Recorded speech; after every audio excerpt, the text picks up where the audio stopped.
आजकल social media feeds पर ये अजीब से एआई जनरेटेड रील्स शायद आपकी नज़रों से भी गुजरे होंगे। लेकिन रुकिए, ये सिर्फ मज़ेदार वीडियोस नहीं हैं। असल में ये एक बहुत पावरफुल मशीन का हिस्सा है, जिसे खास तौर पर हमारा ध्यान खींचने के लिए ही बनाया गया है।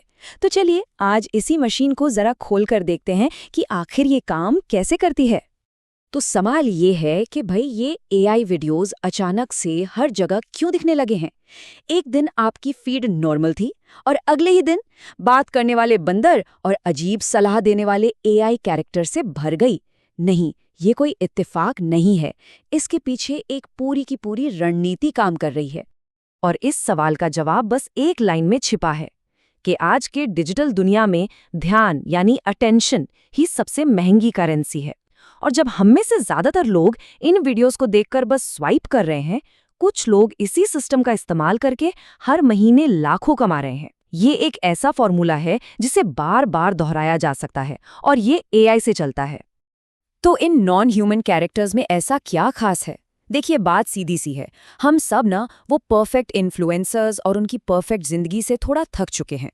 इसलिए जब कोई बात करने वाला बंदर या कोई अजीब सा एआई कैरेक्टर कुछ बोलता है तो वो ज्यादा असली लगता है। मैसेज तो इंसानों वाला ही होता है, लेकिन उसे कहने का तरीका इतना अलग होता है कि हम रुके बिना रह ही नहीं पाते। इन सभी वायरल वीडियोस के पीछे एक बहुत ही आसान 4 स्टेप का फॉर्मूला छिपा हुआ है। आपको इंटरनेट पर मिलने वाले लंबे चौड़े मुश्किल ट्यूटोरियल्स में उलझने की कोई जरूरत नहीं है।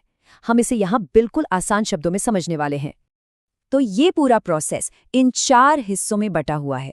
सबसे पहले आइडिएशन यानी आइडिया सोचना, फिर कैरेक्टराइजेशन यानी किरदार को गढ़ना, उसके बाद वीडियो एडिट और आखिर में अपलोड सिस्टम।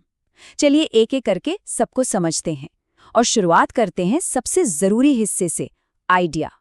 अब देखिए, मजे की बात यह है कि पहला स्टेप स्क्रिप्ट लिखना है ही नहीं। इसके बजाय आप सबसे पहले अपने किरदार की पर्सनैलिटी तय करते हैं। क्या वो मजाकिया है या थोड़ा भोला है? क्या वो बहुत बोलता है या शांत रहता है? यही वो बुनियाद है जिस पर आपकी पूरी कंटेंट की इमारत खड़ी होती है। और यहीं पर असली जादू होता है, दोहराव यानी रेपिटेशन। हर सफल वायरल किरदार का एक तकिया कलाम होता है, एक जैसी एनर्जी होती है। इससे क्या होता है, दर्शकों के साथ एक कनेक्शन बनता है, एक भरोसा बनता है और वो सोचते हैं, अरे इसको तो मैं जानता हूं। अगला है एपिसोड सिस्टम। इसे ना बिल्कुल एक टीवी सीरियल की तरह सोचिए। हर रील एक छोटा सा एपिसोड है जो अक्सर एक ऐसी जगह पर खत्म होता है जो आपको अगला एपिसोड देखने पर मजबूर कर देता है। ये सब कुछ वॉच टाइम बढ़ाने का खेल है। आइडिया का आखिरी स्टेप है अपने सोचने के तरीके में बदलाव लाना, मतलब एक क्रिएटर से एक कंटेंट ऑपरेटर बनना। यहाँ फोकस कलाकारी पर नहीं बल्कि वॉल्यूम, कंसिस्टेंसी और स्पीड पर होता है। ये एक कंटेंट की फैक्ट्री चलाने जैसा है जहाँ चैट जीपीटी आपका सबसे अच्छा कर्मचारी है। तो एक बार जब आपका आइडिया तैयार हो गया, तो अब बारी है किरदार को असलियत में बनाने की। एआई टूल्स इसे आसान तो बनाते हैं, लेकिन असली चुनौती है कंसिस्टेंसी। सोचिए, अगर आपके किरदार का चेहरा, उसका लुक हर वीडियो में बदलता रहेगा, तो लोग उस पर भरोसा कैसे करेंगे? दोहराव उबाऊ नहीं होता, ये ब्रांडिंग है। कभी सोचा है कि कार्टून कैरेक्टर हमेशा एक ही कपड़े क्यों पहनते हैं? क्योंकि ये पहचानने में आसान होता है। ठीक वैसे ही लगातार एक जैसा दिखने से फॉलोअर्स बढ़ते हैं, किरदार दिमाग में बस जाता है और आखिर में ब्रांड डील्स के दरवाजे खुल जाते हैं। अगला स्टेप है एडिटिंग। और जब हम इन वीडियोस की बात करते हैं तो एडिटिंग कला से ज्यादा इंजीनियरिंग का काम है। आपका सिर्फ एक मकसद है, देखने वाले को अगला वीडियो स्वाइप करने से रोकना, बस। इसके कुछ सिंपल से नियम हैं। पहला, 0 डेड एयर, मतलब स्क्रीन पर हर पल कुछ न कुछ चलता रहना चाहिए। दूसरा, कैप्शंस हमेशा होने चाहिए, क्योंकि बहुत से लोग बिना आवाज के वीडियो देखते हैं। तीसरा, जब कोई पंचलाइन आए तो उस पर जूम इन या जूम आउट करके थोड़ा ड्रामा डालिए। और आखिर में वीडियो को किसी अधूरी बात पर खत्म करें ताकि लोग उसे बार बार देखें।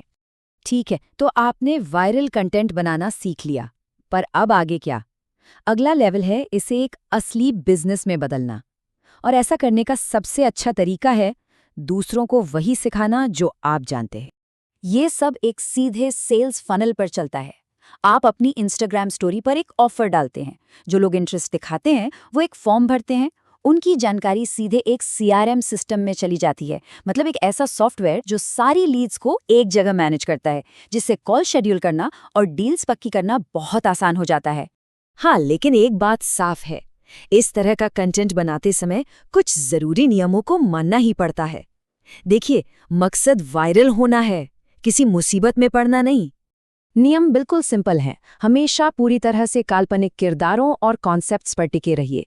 असली लोगों की नकल करने से बचिए, खासकर राजनेताओं या मशहूर हस्तियों की। और धार्मिक मामलों से तो बिल्कुल ही दूर रहिए। सेफ खेलिए, स्मार्ट बनिए और आपको कोई परेशानी नहीं होगी। तो ये सब हमें एक बहुत बड़े सवाल पर लाकर खड़ा कर देता है। AI की वजह से कंटेंट बनाना तो बहुत आसान हो गया है, लेकिन क्या ये उसे सच में देरली मतलब वैल्यूएबल भी बनाता है? ये कुछ ऐसा है जिसके बारे में हम सभी को सोचना होगा, क्योंकि यही मीडिया के भविष्य का सवाल है।